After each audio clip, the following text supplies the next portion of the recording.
안녕하세요. 닥터 MBC 목서윤입니다. 술은 때론 삶에 있어 윤활유와 같은 역할을 합니다. 하지만 모든 게 그렇듯 술도 과유불급, 너무 많이 마시면 문제가 되는데요. 나는 그 정도는 아니라고 생각하는 사람들이 대부분이지만 또 생각보다 많은 사람들이 내 맘대로 술을 조절하지 못합니다. 오늘은 신세계병원 김호선 과장과 알코올 의존의 문제와 치료에 대해 알아보겠습니다. 즐거워서 한 잔, 힘들어서 한 잔 마시는 술. 자신도 모르는 사이 알코올 의존증에 빠지게 될 수도 있습니다. 스스로 부인하는 유일한 병, 알코올 의존에 대해 정신건강의학과 전문의 김호선 과장과 함께 자세히 알아봅니다.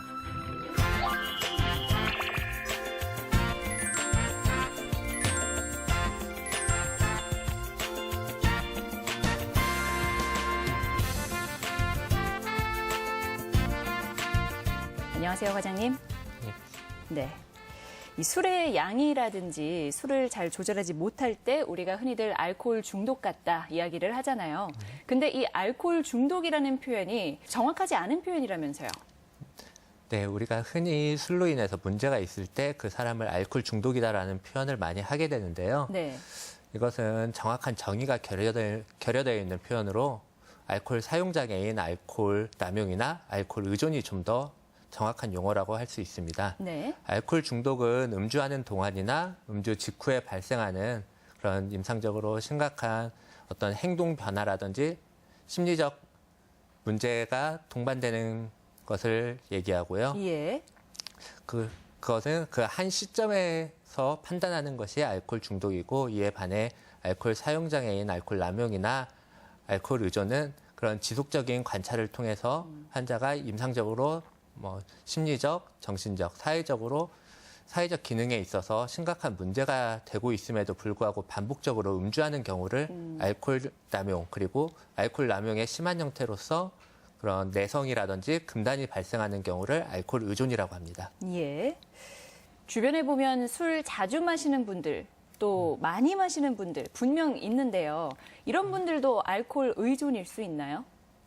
네, 술을 많이 마신다든지 자주 마신다고 하는 것들이 그런 알코올 의존으로 발전할 위험성을 높이는 것은 맞습니다. 네. 하지만 알코올 의존증을 진단하는 데 있어서 그런 빈도나 양을 기준으로 하지 않기 때문에 섣불리 알코올 의존이라고 진단 내릴 수는 없고요. 예. 반대로 그런 술을 마시는 양이나 빈도가 적다고 해서 알코올 의존이 아니라고도 말할 수 없습니다. 예. 그러면은 알코올 의존은 어떻게 진단하나요?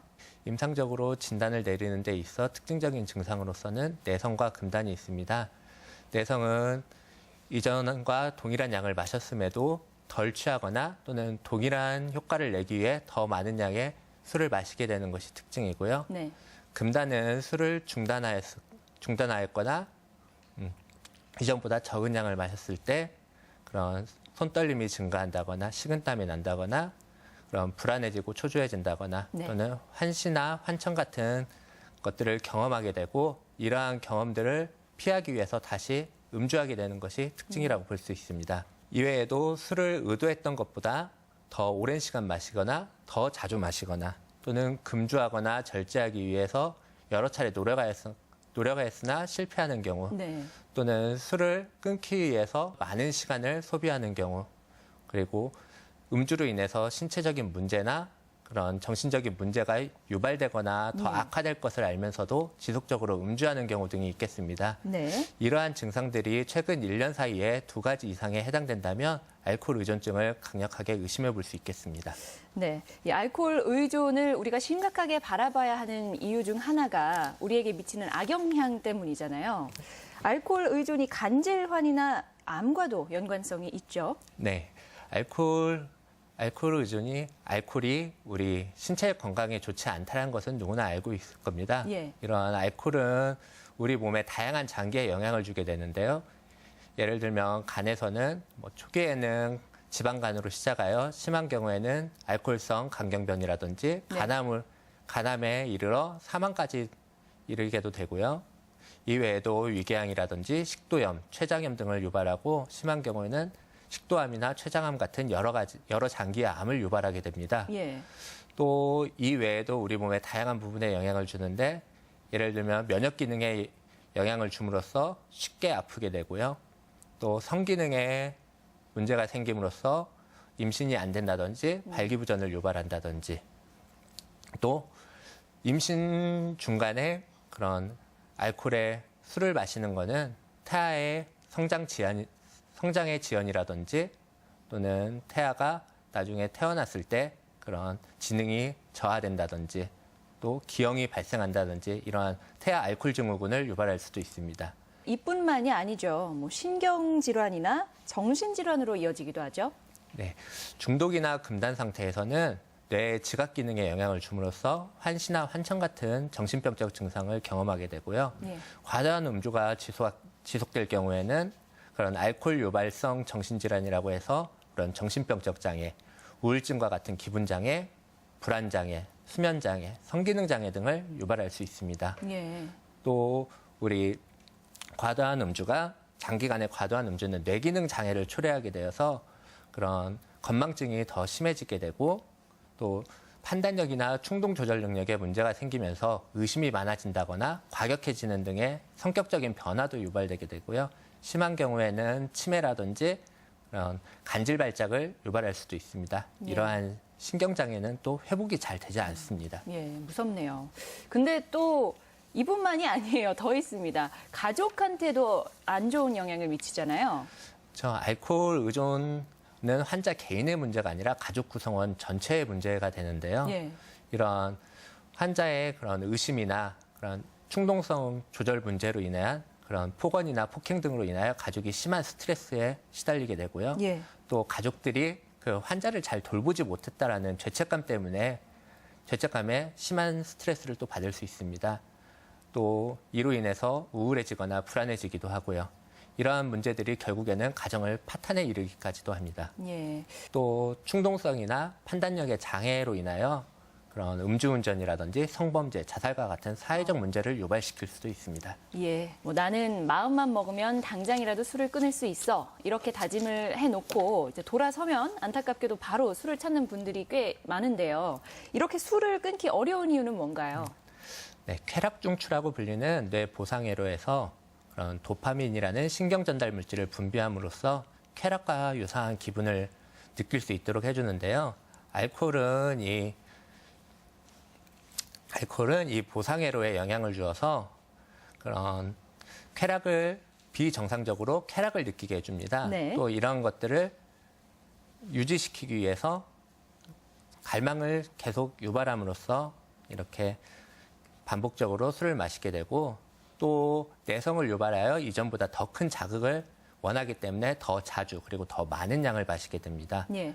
그리고 또 다른 이유로서는 알코올 금단 증상이 발생하게 됩니다. 술을 줄이거나 아니면 끊는 경우 손떨림이라든지 불안이라든지 환시, 환청 이러한 부정적 경험을 하게 되는데 다시 술을 마시게 되면 이러한 부정적 경험을 감소시킬 수 있기 때문에 다시 또 술을 찾게 되는 겁니다. 네. 결국 술에 대한 자기 통제력을 잃어버리는 거잖아요. 네. 이렇게 알코올에 의존해버리는 경우에는요. 치료만 잘 받으면 의존증에서 완전히 벗어날 수 있나요? 네, 수년간 술을 끊었던 사람도 자기가 술에 대한 문제가 있었다는 것을 인식하고 있음에도 이제는 내가 술을 먹어도 잘 조절할 수 있을 것이다라고 생각하게 되는데요. 네. 이미 알코올 의존증이라고 진단을 받았다면 술에 대한 통제력을 일정 부분 상실했다고 볼 수 있습니다. 즉, 이는 그런 알코올 의존증이 자기 의지만으로 조절할 수 없는 뇌의 질환이라는 것을 의미하게 되고 이런 뇌의 질환을 가지고 있기 때문에 자기 그런 의지만으로 조절하는데 상당한 어려움을 가지고 있습니다. 예. 또 이러한 알코올 의존증은 치매나 류마티스 질환처럼 만성 진행형 질병이기 때문에 치료를 통한 완치보다는 그런 꾸준한 관리를 통한 회복이라는 개념으로 접근하는 것이 더 좋겠습니다. 예. 이미 술이 일상의 한 부분이 되어버린 사람한테 당신은 통제력이 없으니까 환자로 봐야 하고 치료를 해야 된다 이야기하는 게 받아들이기 쉽지 않을 것 같은데요. 이렇게 자신의 문제를 인식하고 치료를 받는 경우가 꽤 있나요? 아주 많지는 않지만 예. 자기 그런 술로 인해서 부정적인 경험들을 한 경우에 예. 예를 들면 앞에서 얘기했듯이 다른 사람이 경험하지 않는 환시나 환청을 경험한다든지 경제적으로 심각한 피해를 입었을 경우 네. 또 가족과의 관계가 깨졌을 경우 직장 생활을 유지하지 못하는 경우 이런 경우에는 치료를 받으러 스스로 찾아오기도 합니다. 하지만 대부분의 경우에는 뭐 주변 사람에 의해서 치료를 받으러 온다고요? 네, 그렇습니다. 네. 그럼 치료 과정은 어떻게 되나요? 예, 치료는 크게 개입, 해독, 그리고 재활 세 단계로 나눌 수 있는데요. 그런 개입 단계에서는 환자가 자기는 알코올 문제가 없다라는 그런 부정하고 회피하고자 하는 마음을 좀 다스려주는 과정이고 네. 이런 과정을 통해서 치료에 대한 동기와 그런 금주 동기를 좀 더 강화시켜주는데 최대화시켜주는데 그 목적이 있겠습니다. 예. 이런 치료 과정이 필요한 알코올 의존 환자가 많은가요? 네, 그런 알코올 의존을 진단하는 데 있어서 그런 사회적인, 문화적인 그 배경에서 바라보는 것도 중요하겠는데 우리나라 같은 경우는 보통 그런 일반 인구의 약 5%에서 10% 정도 되는 것으로 보고 있습니다. 네. 네, 오늘 이 시간에는 정신건강의학과 전문의 김호선 과장과 함께 알코올 의존의 치료에 대해 알아봤습니다. 오늘 말씀 고맙습니다.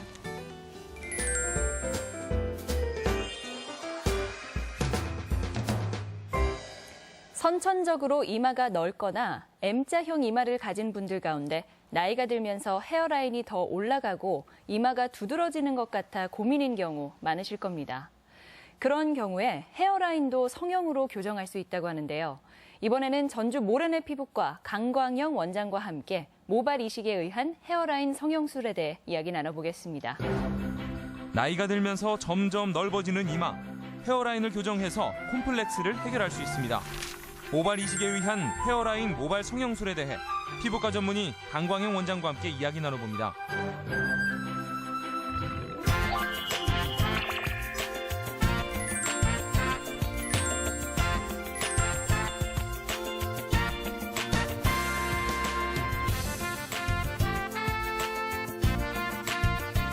안녕하세요, 원장님. 안녕하십니까. 네.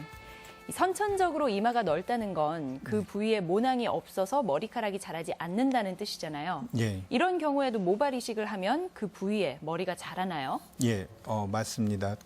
저희가 머리가 본래 없었던 부위에도 저희 모발을 옮겨 심게 되면은 자라게 되는데 이러한 특징을 이용해서 모발을 눈썹에도 심을 수가 있고 예. 또한 본인이 원하는 다른 부위에도 심게 됩니다.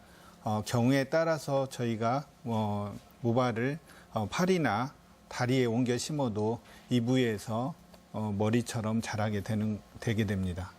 이제 헤어라인 교정이나 이런 걸 할 때 모발 성형술이라고 하는 것 같은데요. 네. 이 모발 성형술이라는 게 어떤 의미를 갖고 있는 건가요? 성형이란 개념으로 접근을 하자는 얘기입니다. 네. 모발의 기능과는 상관없이 모발을 조절해서 이쁜 외모를 만들자는 그런 시술을 모발 성형술이라고 할 수 있습니다. 경우에 따라서 모발이 많을 수도 있고 모발이 적을 수도 있는데 모발이 많은 경우에는 제모술을 해서 모발을 제거하게 되고요. 모발이 적을 때는 앞서 제목에서처럼 모발 이식에 의해서 이 부분을 교정하는 것을 모발 성형술이라고 할 수 있습니다. 예. 그럼 모발 이식에 의한 모발 성형술은요, 일반 모발 이식하고는 다르다고 볼 수 있나요? 예, 전체적으로 큰 그림에서는 모발 이식이라는 개념에서는 같습니다. 예. 그렇지만 탈모가 있을 때 시행하는 모발 이식과 방금 제목에서처럼 모발 성형술에 의한 모발 이식은 조금 다르게 접근할 수가 있습니다. 모발 성형술이라고 하면은 탈모가 있을 때는 이러한 기능적인 부분에 네. 장애가 있다고 볼 수가 있는데 모발 성형술에 의한 모발 이식술을 할 때는 이러한 장애가 없이 부분적으로 본인이 원치 않는 이쁘지 않다고 생각하는 그런 부위에 모발 이식을 하여서 네. 본인의 외모를 교정하는 것을 모발 성형술이라고 할 수 있습니다. 예. 따라서 이러한 그 탈모가 있을 때 시행하는 그런 모발 이식은 많은 양의 모발을 필요로 하게 되고 또한 시술 시 시간이 많이 소요되게 됩니다. 네. 하지만 모발 이식에 의한 모발 성형술은 부분적으로 시행하기 때문에 면적이 작고 면적이 적고 또한 시간 자체도 적게 걸리게 됩니다. 그래서 저희가 이러한 그 모발 성형술을 얘기할 때 런치 플란테이션이라고도 얘기할 수 있게 되는데, 네, 그게 뭐죠? 예, 이러한 런치 플란테이션이라는 건 점심시간에 내원해서 점심시간 안에 그런 시술이 끝난다는 걸 얘기합니다. 그처럼 방금 이렇게 점심시간에 이런 시술이 이루어질 만큼 시간이 적게 걸리고 또한 편하게 시술을 받을 수가 있게 되고요. 또한 직장에 빠른 시간에 복귀할 수 있기 때문에 네. 편하게 이러한 수술에 접근할 수 있습니다. 예.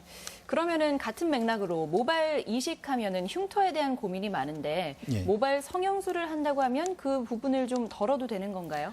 예, 흉터 자체가 우리 보통 사람들 자체도 머릿속에 작은 흉터는 한두 개씩 갖고 있게 됩니다. 네. 그런 흉터처럼 모발 성형술을 했을 때는 적은 부위를 떼기 때문에 마치 조직 검사하는 정도의 양을 채취해서 심게 됩니다. 그래서 통증이라든지 흉터 자체가 조그만하게 남기 때문에 이걸로 인해서 불편함은 없다고 볼 수가 있습니다. 예. 여성분들도 모발 성형술을 하나요? 예, 여성에서 제일 선호하는 여성에서 제일 관심 있어 하는 부분이라고 할 수 있습니다. 네. 여자인 경우에 이마 헤어라인이 삼자라든지 또는 양쪽 측면이 많이 들어간 경우 마치 탈모 수술하는 것처럼 시술을 할 수 있지만 이것에 대한 수술에 대한 부담감이 많기 때문에 네. 부분적으로 시술을 함으로써 본인의 외모를 바꿀 수가 있게 됩니다. 헤어라인 교정이나 뭐 탈모 시술을 했을 때 이걸 받은 환자들의 반응은 어떤가요? 모발 이식이나 이러한 모발 성형술 후에 환자들의 반응은 상당히 좋은 걸 볼 수가 있습니다. 네. 환자분들이 이런 시술 후에 탈모가 있는 경우에 시술을 받은 환자에서 저에게 해줬던 말 중에 본인이 투자했던 것 중에 가장 좋은 투자였다. 이렇게 얘기를 하셨던 분도 있었고요. 또한 어떤 분은 이제 모발 이식 후에 본인이 결혼할 수 있었고 또한 직장도 얻을 수 있었다고 얘기한 분도 있었습니다. 네. 이러한 그 탈모가 있을 때 많은 분들이 이러한 탈모에 대한 얘기를 밖으로 외부에 얘기를 못하게 됩니다. 예. 왜냐하면 저희 본인의 탈모 얘기를 하게 되면은 여러 반응이 나오게 되는데 그 중에 하나는 괜찮은데 왜 수술하려고 하냐 이런 반응이 많습니다. 그래서 본인이 마치 그 정상이 아닌 사람처럼 보여져서 결국은 이러한 탈모가 있을 때 말 못할 고민이라고 저희가 얘기를 하거든요. 네. 그래서 이러한 말 못할 고민을 해결하기 때문에 환자분들은 상당히 만족도가 높습니다. 예. 이 밖에 모발 성형술을 생각하는 분들께 전하고 싶은 말씀 있으시면 해주시죠. 수술이라고 생각을 해서 많은 분들이 거부감을 갖고 있습니다. 모발 이식에 의한 모발 성형술은 시술이 부분적으로 이루어지기 때문에 시술 시간이 짧고 또한 통증이나 흉터가 적게 적습니다. 따라서 이러한 그 수술에 대한 부담감이 적은 시술이기 때문에 고민하지 마시고 상담해 보시면 좋은 결과를 얻으실 수 있을 것으로 생각합니다. 오늘 이 시간에는 피부과 전문의 강광영 원장과 함께 모발 이식에 의한 모발 성형술에 대해 이야기 나눴습니다. 고맙습니다, 원장님. 감사합니다. 여러 가지 질환을 앓고 있어서 치료약도 여러 종류를 복용하는 분들 계시죠. 이럴 때 서로 다른 치료약들을 한 번에 복용해도 될까 걱정이 되기도 하는데요.